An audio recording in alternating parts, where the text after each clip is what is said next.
Hello everyone, welcome to सूर्य एमपीसीएस। और अब आप सभी लोगों को पता चल ही चुका है कि झारखंड में विधानसभा चुनाव खत्म हो चुके हैं और उसका रिजल्ट भी आ चुका है। इस सेशन में डिस्कस करने वाले हैं कि कौन से ऐसे पॉसिबल एमसीक्यूज़ हैं जो आपके फ्यूचर में होने वाले सभी एग्ज़ाम के लिए इंपॉर्टेंट है, चाहे आप जेपीएससी की तैयारी करते हैं या फिर जेएसएससी की। इन दोनों के तहत होने वाले सभी एग्ज़ाम के लिए पॉसिबल एमसीक्यूज़ की यहाँ पे डिस्कशन करेंगे। लेकिन उससे पहले देख लेते हैं कि झारखंड में जो अभी हाल में चुनाव हुए हैं उसमें किस पार्टी ने कितने कितने सीट जीते हैं। झारखंड लेवल के एग्ज़ाम के लिए ये जो डेटा है ये आप लोगों को ध्यान रखना है, लेकिन नेशनल लेवल के एग्ज़ाम के लिए ज़्यादा कुछ ध्यान नहीं रखना है। मैं बता दूंगा आप लोगों को बीच में ही कि कौन कौन सी ऐसी चीज़ें हैं जो आपको नेशनल लेवल के एग्ज़ाम में, चाहे आप रेलवे का एग्ज़ाम दे रहे हो या फिर आप दूसरे एसएससी लेवल के एग्ज़ाम दे रहे हो या फिर आप पीसीएस या फिर कोई और यूपीएससी जैसे लेवल के एग्ज़ाम दे रहे हैं, तो उसमें भी किस टाइप के क्वेश्चन पूछे जा सकते हैं वो मैं बीच में बता दूंगा। तो जो इम्पोर्टेंट डेटा है बस वही आपको ध्यान रखना है, पूरा रटने का ज़रूरत नहीं है कि कौन सी पार्टी कितनी सीटें जीती हैं। हाँ, अगर आप झारखंड की तैयारी करते हैं, झारखंड स्पेशल तैयारी करते हैं, तो फिर आप लोगों को ध्यान रखना है कि किस पार्टी ने कितनी कितनी सीटें जीती हैं। तो चलिए जल्दी से देख लेते हैं कि झारखंड में मुक्ति मोर्चा ने टोटल 34 सीटें जीती हैं। उसके बाद बात करते हैं भारतीय जनता पार्टी, इन्होंने 21 सीटें जीती हैं। इंडियन नेशनल कांग्रेस, जिसको आईएनसी कहते हैं, राहुल गांधी जी की जो पार्टी है, उन्होंने 16 सीटें जीती हैं। राष्ट्रीय जनता दल आरजेडी, इन्होंने 4 सीटें जीती हैं। उसके बाद एक बहुत ही मतलब कि सीपीआई का ही एक विंग है, Communist Party of India Marxist Leninist liberation, पूरा इसका नाम है CPI-MLL, इन्होंने 2 सीटें जीती हैं। आसू पार्टी ने 1 सीट जीता है। उसके बाद लोक जनशक्ति पार्टी, जो रामविलास मतलब कि रामविलास पासवान के जो बेटे हैं चिराग पासवान, उनके द्वारा रन किया जाता है लोक जनशक्ति पार्टी, इन्होंने 1 सीट जीता है। झारखंड लोकतांत्रिक क्रांतिकारी मोर्चा JLKM, इन्होंने 1 सीट जीता है। और उसके बाद जनता दल यूनाइटेड JDU, इन्होंने 1 सीट जीता है। तो इस तरीके से कुल 81 सीटों का जो है बंटवारा है विभिन्न दलों के बीच हुआ है। बंटवारा इन द सेंस कि इन्होंने इतनी इतनी सीटें जीती हैं, ठीक है, इलेक्शन में। अब चलिए हम लोग देखते हैं कि कौन कौन से ऐसे एमसीक्यूज़ हैं जो आपके एग्ज़ाम में पूछे जा सकते हैं। तो सबसे पहला क्वेश्चन है, झारखंड में आयोजित 2024 का चुनाव कौन सी विधानसभा चुनाव थी, किस नंबर की विधानसभा चुनाव थी। तो ध्यान रखिएगा, झारखंड में जो 2024 में इलेक्शन हुआ है विधानसभा चुनाव, वह 5वीं इलेक्शन थी। 2005, 2009, 2014, 2019 और अब जो है 2024 में, मतलब कि टोटल ये 5वां इलेक्शन था। और ध्यान रखिएगा एक चीज़ और, कि ये इलेक्शन भले 5वां रहे, लेकिन विधानसभा का गठन ये 6वां होगा। 6वीं विधानसभा के लिए 5वां इलेक्शन हुआ है, ये चीज़ ध्यान रखिएगा। क्योंकि जब पहली बार विधानसभा का गठन हुआ था उसमें झारखंड में इलेक्शन नहीं हुआ था, मतलब 2000 में, 2000 ईस्वी में जब झारखंड अलग हुआ बिहार से, उस समय बिना इलेक्शन के ही विधानसभा, झारखंड विधानसभा का गठन हुआ था।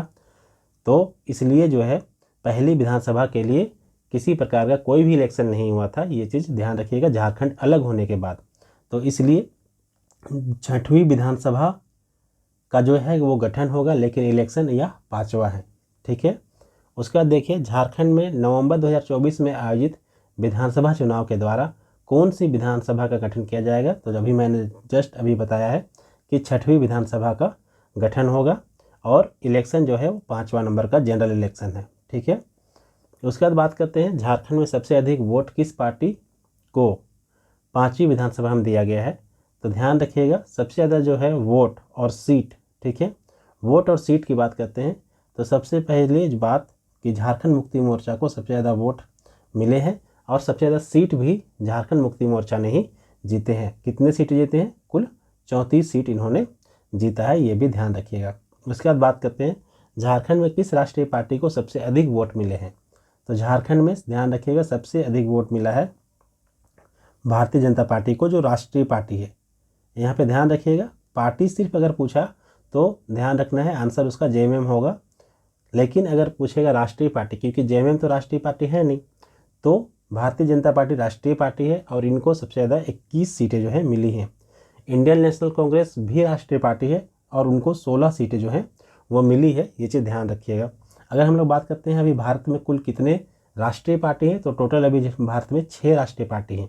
कौन कौन सी, तो मैं यहाँ पे लिख देता हूँ, BJP, INC Indian National Congress, फिर है आपका सीपीआईएम, ठीक है, Communist Party of India Marxist, उसके बाद NPP National People's Party, BSP Bahujan Samajwadi Party, और फिर आता है आपका आम आदमी पार्टी।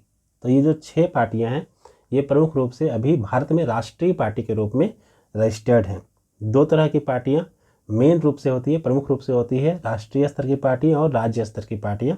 राष्ट्रीय स्तर की पार्टियां और राज्य स्तरीय पार्टियों का निर्धारण करने के लिए जो चुनाव आयोग है और साथ ही साथ जो एक्ट बना हुआ है रिप्रेजेंटेशन ऑफ पीपल्स एक्ट 1951, ठीक है, रिप्रेजेंटेशन ऑफ पीपल्स एक्ट 1951, उसके तहत कानूनों का जो है अलग अलग प्रावधानों का कानूनों का जिक्र किया गया है, ये भी ध्यान रखना है।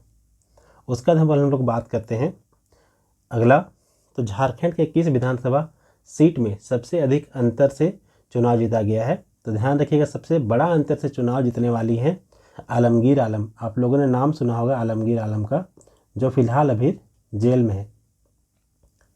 तो आलमगीर आलम जो है, इनकी पत्नी को जो है चुनाव लड़वाया गया था पाकुड़ से, और इन्होंने सबसे अधिक जो है मार्जिन से चुनाव जीता है। और इन्होंने जो है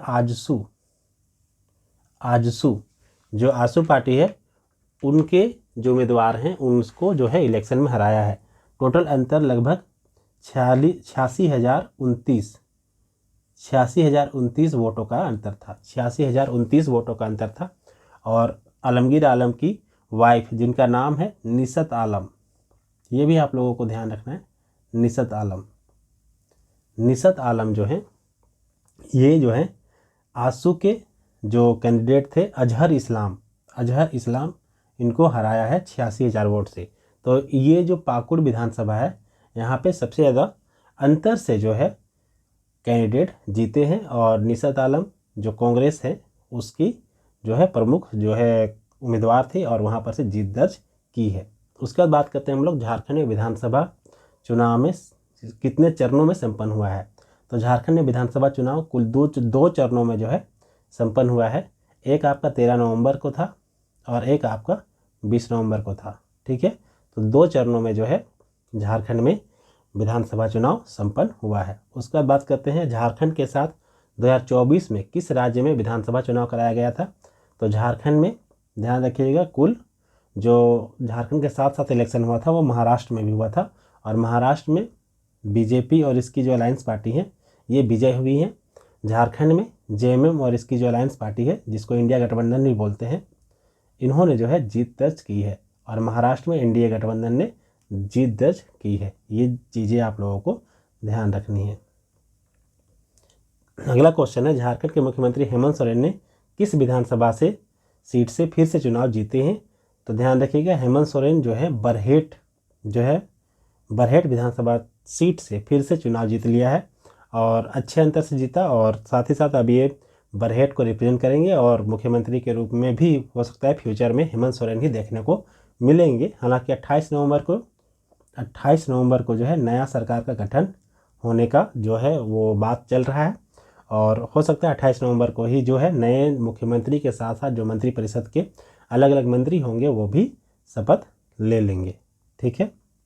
ये चीज़ आप लोगों को ध्यान रखना है। उसके बाद बात करते हैं आगे,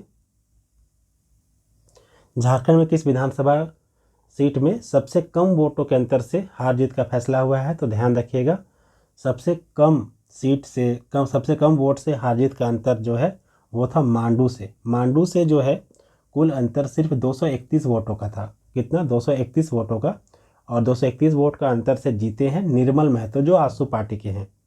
उन्होंने जयप्रकाश भाई पटेल जो इंडियन नेशनल कांग्रेस के थे इनको हराने का काम किया है, और जो आजसू पार्टी के निर्मल महतो हैं उन्होंने ध्यान रखिएगा 231 वोट के अंतर से जो है अपने प्रतिद्वंदी को हराने का काम किया है। तो मांडू विधानसभा सीट में सबसे कम अंतर से हार जीत का फैसला हुआ है, ये चीज़ ध्यान रखिएगा। तो इस तरीके से ये कुछ इंपॉर्टेंट थे। हालांकि कुछ 1-2 MCQ और भी होंगे जो मैं अलग अलग टेलीग्राम वगैरह में कभी डाल दूंगा, आप मेरा टेलीग्राम चैनल ज्वाइन कर सकते हैं और यदि आप झारखंड में झारखंड दरोगा की तैयारी करना चाहते हैं, अपकमिंग बैच जल्द शुरू हो रहा है, कॉन्टैक्ट आप इस नंबर पर कर सकते हैं। जो क्लासेस होंगी वो ऑनलाइन होंगी और आपको जो नोट्स वगैरह है वो टेलीग्राम पर ही दिया जाएगा। साथ ही साथ यदि आप चाहेंगे तो आपको हार्ड कॉपी वगैरह भी फ्यूचर में प्रोवाइड किया जाएगा। तो ज़्यादा जानकारी के लिए आप मुझसे कॉन्टैक्ट कर सकते हैं इस नंबर पर। आज की इस वीडियो में फ़िलहाल इतना ही। चैनल से जुड़ने के लिए और चैनल को सब्सक्राइब करने के लिए धन्यवाद।